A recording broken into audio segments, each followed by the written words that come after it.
Welcome to the Insights to Communicate podcast with Adam Probalski, where market and opinion research come together with public affairs and PR.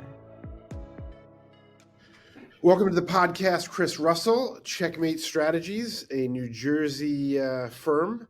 I have affection for New Jersey, having grown up there, and but I'm like, it's kind of like for me, I think, Chris, it's like someone whose family is from like Iran or Spain or something like that, but they're the kid and they don't speak, Persian or Spanish. Like I grew up in New Jersey, but I don't have like the New Jersey like political acumen because I was a kid when I left. Yeah, no, it's a unique place to do politics, and thanks for having me. It's a unique place to do politics, and I think a good place to learn. Especially for Republicans, a challenging place that you learn to grind out wins and nothing's given to you here. Yeah. So when I left New Jersey, I forget who was governor, but it was like, I remember Governor Keene was the governor that I remember. Yep. And I remember and politics in general was different, but something tells me that politics for Republicans in New Jersey is maybe more of a moderate politics for Republicans than it is for other places in the country. Is that ring true? I think to be successful, in a statewide race or in most of our, in a competitive congressional seat or state legislative seat, I think it's more of a right of center type Republican who can both get Republican votes as well as get unaffiliated voters and even some Democrats and be able to win. Because in most cases here, whether it's certainly statewide, we're outnumbered by about 1 million voters. It's about a D plus 15 or 16 state in terms of registration. So I mean, you to the extent you make it a partisan race and purely partisan race, you're going to lose almost every time in those competitive places. So you need to be principled and have be a Republican. I would say not pretend to not be Republican, but also understand that, you need to talk about issues in a certain way and need to message voters in a certain way that certainly wouldn't fly in some other places.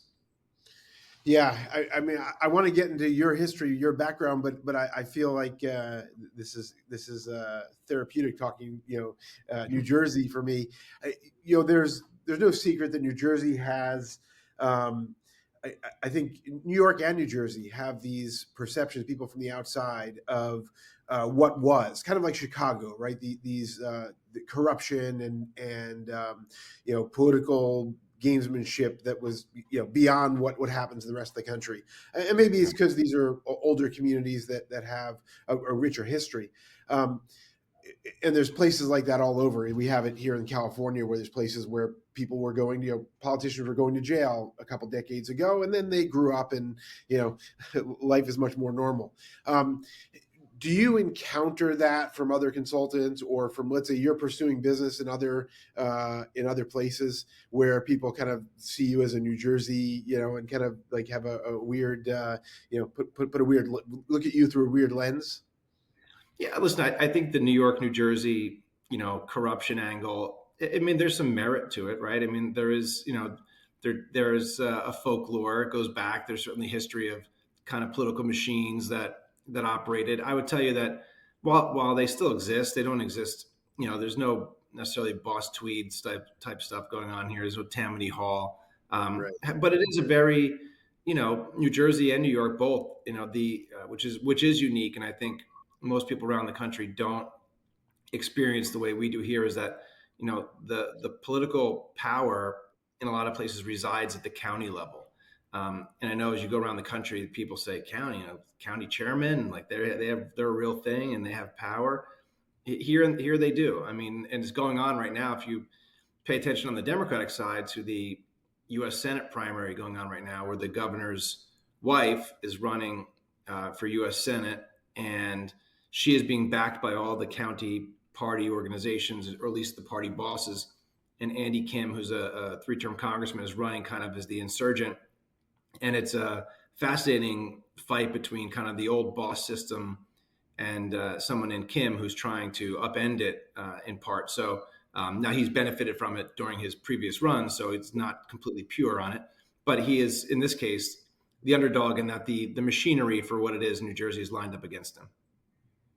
Cool. All right, so let's go to your history. So you run your own shop. You focus on direct mail. You can talk about the other things that you do, but how did you get here? Well, what's your journey to running your own, pretty big shop? Yeah, my journey to here is, I don't know if it's unique or not, but it's, I was never someone who went to DC. I was not a college Republican. I was not a young Republican. I didn't make my youth or my college years about politics. I really didn't have any involvement at all in politics, other than, I've always been from the time I turned 18, I was a voter, right? I mean, so I was always interested in it, but not someone who made it their life or their social life. But I got out in college. I got an internship on a New Jersey U.S. Senate campaign at the time in 1994, and I loved it. I kind of got bit by the bug. I would travel the state. We would do advance work. Was able to have some proximity to the candidate and certain other people, senior people on the campaign, and I found it fascinating. I thought, prior to that, I was going to go to law school. And then all of a sudden, this thing about like politics, I realized it could actually be a career. So I came out of school, got a job with the very same people who were my directors on the internship, and kind of worked my way up from there. I worked at other campaign consulting shops that were in the state, that were kind of the dominant shops at the time. I managed local races, county races, state legislative races, congressional races, kind of throughout the late 90s, early 2000s. And then the end of that decade, I was working for another firm, and I decided I wanted to try this on my own. And so I opened my own firm with a single client and got to work, and have been fortunate to have grown the firm since then. And really doing, like you said earlier, direct mail and general consulting is kind of where the bread and butter of the firm is. But we dabble in other places too. But those are the, I try not to be a jack of all trades, master of none. I think we do really good direct mail, and I think we're a good general strategist, and the rest I try to bring on people smarter than me on, media and digital and things like that. So let's talk about that for a second. You talked about managing local and legislative campaigns, congressional campaigns. You talked about being a GC and doing direct mail. I think the best structure of a good campaign is strong general consultant, weak campaign manager. And I don't mean that in any particular negativity, just that you have a general strategist who really kind of runs the show and directs everything from there, and hires all the other players in the campaign. And I've seen that be successful, but that doesn't have to be the most, the most successful format. What's the best format for you? What do you think is the best format? Well, I mean, listen, I've always been a believer, and I was taught kind of coming up through politics by my mentors in the business that, you want to put around you, if you're going to be the general consultant, or you're the head of the campaign from a staff side, you want to have around you other smart people. Don't just get people who are going to yes you to death and tell you you're a genius and that your ideas are always right. You want to have people who are willing to challenge you and challenge kind of convention. Also, I'm a big believer in campaigns, which I think happens not as much as it should, that that when you work in a certain jurisdiction, whether you're working in New Jersey or working in California, having someone who's outside of that area as part of the campaign and part of the decision-making team. Ooh. So there can be this a challenge to the people who say, well, that's just the way we do it. And I think too many times in campaign politics, I think all of us at some level fell victim to, okay, we're going to do it this way. And the answer as to why is because, well, that's the way we do it. Right. And I think that is, a failed model. And we need to learn sometimes that fails, but you should, to me, it's a lesson I've tried to learn, that always have people on the outside. But I'd like to have other people on the table, again, who can challenge. And then when you're done and a decision is made, everyone gets on the same team and rows in the same direction. There's not a continuing dissension or some kind of Game of Thrones within the campaign, which, if you look at the stuff that just happened with DeSantis, it seemed like that was an endless thing on that campaign, constant battles internally, at least from what you read. Right. So, as for the campaign manager, I would agree that having the consultant be the person who makes the final call is important. I think that is the best model. However, I think the campaign manager is a really important role, and I've always seen, like, in my mind, the general consultant, the campaign manager, and the candidate have to kind of always be on the same page, or at least willing to trust each other and have a strong relationship. I think when uh, there's not that three strong people there, it can be an imbalance that gets out of whack. So I like to have a good campaign manager, someone who's I can trust to do their job and be competent and capable and be on the ground, because as a GC, sometimes you're not able to be there 24/7, right? That's not the role. So you need someone who's there in your stead, who can execute on decisions and also make some decisions when they have to. I love that perspective of having someone from the outside be involved, because it is super easy to just kind of go along the way you've always done it, and quite frankly, if it's working, there's no reason to really challenge it. But but for maybe in this election, right, or that particular place where a new idea might be useful. I wonder. I'm we're a nonpartisan polling firm, so we kind of say that a lot.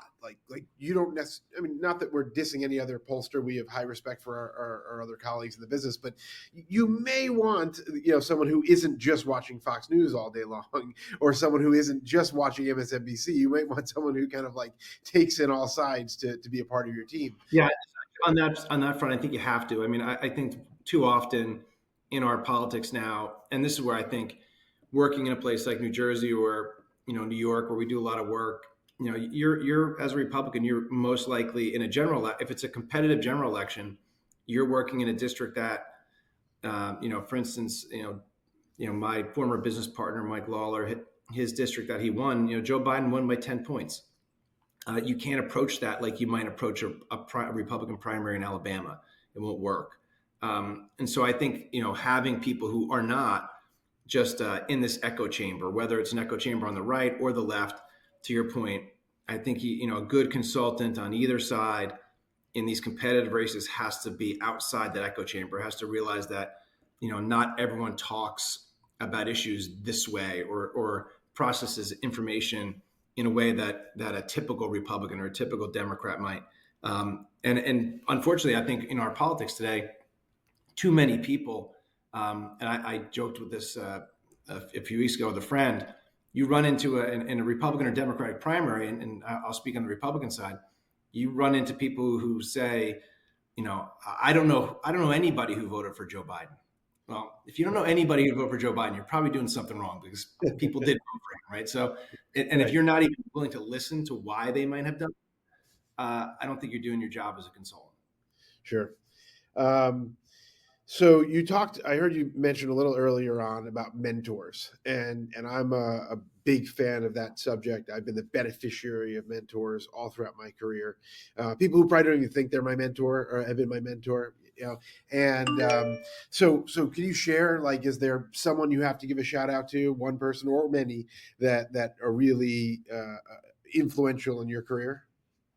Yeah, there are two guys. I mean, to your point, there's a lot. I mean, you're in this business. There's a lot of people who have an influence on you, and I don't mean to leave anybody out in that regard, since I've been fortunate to have a bunch of people who did. And the guy who probably is the biggest one is not someone who would ever be watching a podcast, so he's safe and he'll never see this unless someone sees him. But it was a guy named Glenn Paulson, who was would never have heard of him outside of national politics necessarily, but he was a county Republican chairman in New Jersey in kind of the late in the 90s and early 2000s. Was incredibly powerful at his time, or during that time in New Jersey politics. But outside of that, I got to see a guy every day who was always thinking 3 and 4 steps ahead.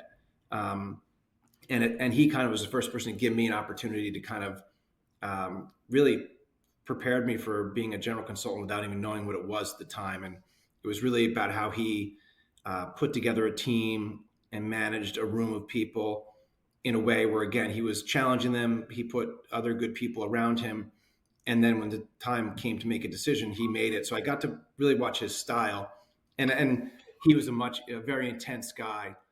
And I'm probably not as outwardly as intense as he was.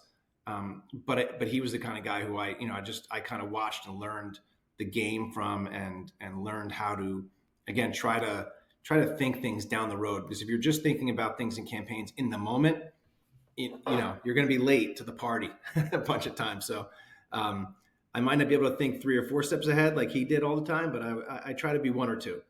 And I think that was the guy that I did. And then another guy was his protege, a guy named Bill Layton, who was helped me really start my business. Gave me my first real opportunity to get out there, and he just passed away last year, so it's kind of a sad thing there. But those 2 guys combined were really influential to me. So not guys you would have heard of on the national level, but here in the state, and certainly for me, made a big impact. And when you, I don't know if you ever have the chance to talk to young people or people in your shop that you're hiring, but I mean, how do you convey that? I mean, I feel like it's such an important part of my success in business and life, just people who shared, without any specific expectation of remuneration or benefit. It just, shared their advice, shared, and were willing to take calls during crises or whenever it happened. How do you convey that, or do you ever convey that kind of concept to younger people in this business? I try not to. I mean, I don't know that I convey it in word, like we're talking about here. I try to show it, and so I always, I would hope, most people who've worked with me or for me at some point and have moved on to something else would always know that I'm someone who's more than happy to be a sounding board and to give my 2 cents on something that they're facing in their career or with their business. I think it's important just to pay it forward, right? I mean, people did that for me. There's still people today that, I may not be working on a campaign with them at the time, but if I need kind of someone to be my priest, right? To talk to them about what's going on, and I'm having a challenge in this campaign, that they just are willing to kind of give me their 2 cents and let me know what they're thinking, give me a perspective. I just try to do that for people who I know as well, and to the extent I can, pay it forward that way, I think that's the best way to kind of give those younger people a sense of the whole idea of how important it is to have mentors and how important it is to have a circle of people that you can trust. But I try not to preach to people in that way. I don't think people take to preaching, but I think they do take to, hey, listen, I'm around, my number, my email. You want to grab a beer or something too, like whatever. I'm here to kind of be a mentor to anyone who wants it, either in a longer term way on something, or just a decision within a campaign that they're having a tough time and weighing which way to go. Not that I'm always right, but I'm happy to give my opinion. That's awesome. Being available is I think a big part of that is just being an open person. All right, let's go to tech stack. So I'm always fascinated. I think people are always fascinated by how other organizations operate. Is it just email, or are you a Zoom shop, or do you use Slack? How do you get things done internally and with clients? A little bit all of the above. I will tell you that my strong preference is to get away from text threads. I hate group texts. I've learned to hate them, I guess. And I think they're largely cause dysfunction because you can't keep up with them. And, I find that people enter text threads when it suits them to enter the text thread sometimes. So they're entering halfway into a conversation, 3/4 into a conversation. I'm still old fashioned. I like to talk on the phone once in a while. I think you can, or have a Zoom meeting where you're live, or better yet, even in person. Right. I would take an in-person campaign meeting over a virtual one any day of the week. Maybe that's me showing my age too, but that's the way I think when you're in a room with somebody, it's much easier to be locked into that meeting and to what you're talking about. Zooms and stuff, and just, you and I talking here, I know, we're both kind of focused in, but you're hearing this beep or this, ring or this something or other. There's so many ways to get distracted when you're not in a room with somebody. But we use Slack. I like Slack a lot. I think that's an underutilized application, and a couple campaigns I'm on right now. I'm trying to push people that way because I think it's a more effective way. It's similar to texting and email, but it kind of cuts out some of the nonsense. So I don't. I won't refuse any of the different ways you can communicate. Sometimes the other people on the campaign have a preference too, and or the client, if the client has a preference on how they like to communicate, well, guess what? You're probably going to communicate that way. You know how that goes. So in that sense, I think I'm flexible and willing to. But if I could avoid one of them, it would be the text thread, the text chain. Just I find them to be annoying, to say the least. I feel like I totally visualize it as you were saying it, and I think you're totally right. There's this. I know I hold back until I see everybody else talking their nonsense, and then I drop my wisdom, which I'm sure is the smartest thing anybody ever said, Of course, into that text stream, and so for sure, I'm sure people hold back, or some people just kind of have the. I think it's both. I think it's both, Adam. I think they hold back. I know I do that too. I'm similar to you. I kind of wait to see where things go, and then try to make something profound or at least important to the conversation. But I think the one other thing I see with text threads, which makes it another reason why I hate them. I think sometimes there are people in the group who feel that the only way that they have to say something. They have to be part of it. If they're not responding to every person's comment, then God forbid someone might think they're not paying attention. They're not dialed in. Right. And so what they end up doing then is, giving a million opinions. And usually when that happens, the percentage of which ones are good goes down and down and down and down. So I find that's another problem with the text thread is that, people, say 5 of us are on one, right? But at one time someone's driving or they can't respond, they're in a meeting, and all of a sudden then out of nowhere they deluge the thread with a bunch of wisdom that was either dated or no longer needed. And then you find these other people who just seem to chime in at every possible time a text thread begins.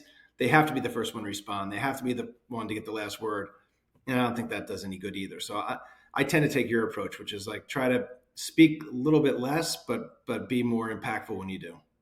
Yeah, I can see a lot of maybe the solution is to whatever situation closely models the in-person meeting is the better scenario. Just because you shut people down if they're just vomiting from their mouth, right? I mean, if they're just kind of like constant, talk in a one-on-one meeting or in-person meeting, you don't allow that to continue to happen. So, but you really can't stop that very much in a text stream. No, so 100%. fascinating. Yep. Okay, so this brings up kind of an interesting conversation I had with a digital consultant who wrote an article in Campaigns and Elections last week, I think it was, and I had a little online back and forth with him about.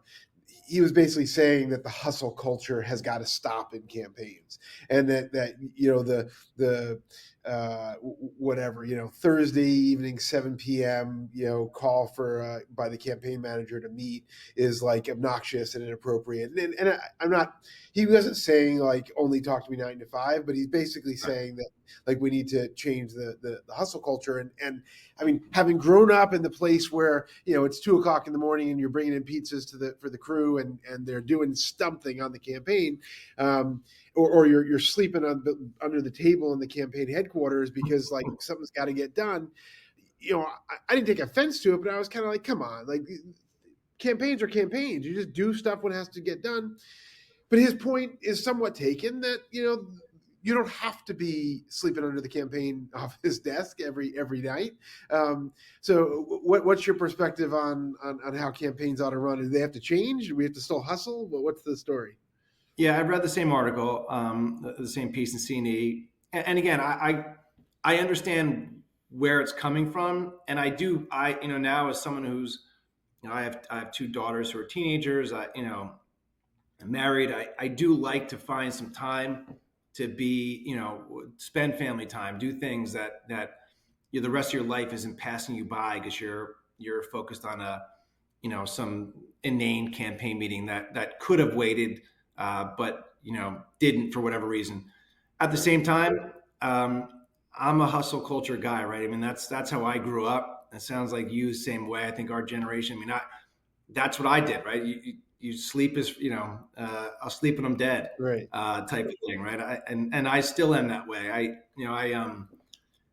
During the heat of a campaign, I mean, I'm responding to emails at all hours of the night, or I wake up very early in the morning, or whatever the case may be. I work weekends. Other things take a back seat during campaign season, right? I mean, if this is what you do for a living, and I always try to say for clients, and I do say this when I go to a conference and for younger students or young people get into the game. I mean, every campaign you work on is the most important campaign of the person whose name is on the ballot. And I think you have to give them, 100% of yourself. I think when you don't give them 100% of yourself, you're selling them short, you're selling yourself short. And so, yes, find time for yourself. Yes, find time for family and recreation, whatever that is for you. I like to run. I like to hike. I like to go with my dog and hit the mountains a little bit. That stuff, I love it, right? Do that as much as you can. But right. When it's time to work, it's time to work. And I don't have any, I'll be a hustle culture guy till I'm done doing this, just because that's how I got to where I am. That's how I was taught. And in this case, this old dog ain't gonna learn any new tricks. So I'm gonna keep going that way. That's awesome. All right, wrap it up. Finally, what's some words to live by? What's the advice you give to everyone, or the mantra that you live by? I think it's like I said before. I think the mantra I try to live by is like you gotta, when you're in these campaigns, you're gonna make mistakes. You're gonna do things that you can look back on and say, I wish I would have done this. I wish I would have done that. But I think nothing can substitute 100% effort. And I'd rather make, errors that were caused by action than ones that were caused by inaction. And so, what I tell everyone in this thing is, like, at the end of the day, campaigns go one of two ways. You either win or you lose. Winning is the greatest feeling, albeit fleeting and, not lasting. Winning a campaign, especially a tough one that it was a toss up, or one maybe you weren't supposed to win, there's no better feeling in the world. And conversely, losing a campaign like that, there's no feeling worse in the world. So, don't ever half step. Don't ever give less than 100% of yourself. I think if you're going to win, you're going to lose in this business. Anyone who says, "Oh, I win every campaign," they're full of what, right? Yeah. But or they're not in campaigns that are worth much, because if you're winning every campaign, that means you're probably dunking on 6-foot rims, like I say, and thinking you're Michael Jordan.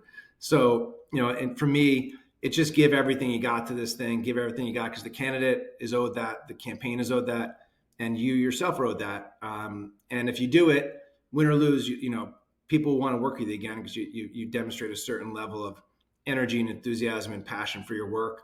And, enjoy retirement when you retire. But when you're in this thing, give it everything you got. I love it. Chris Russell, thanks a ton for joining me. Thanks, Adam. I appreciate it. This was fun. This has been Insights to Communicate with Adam Probalski, president of the woman and Latina-owned market and opinion research firm, Probalski Research.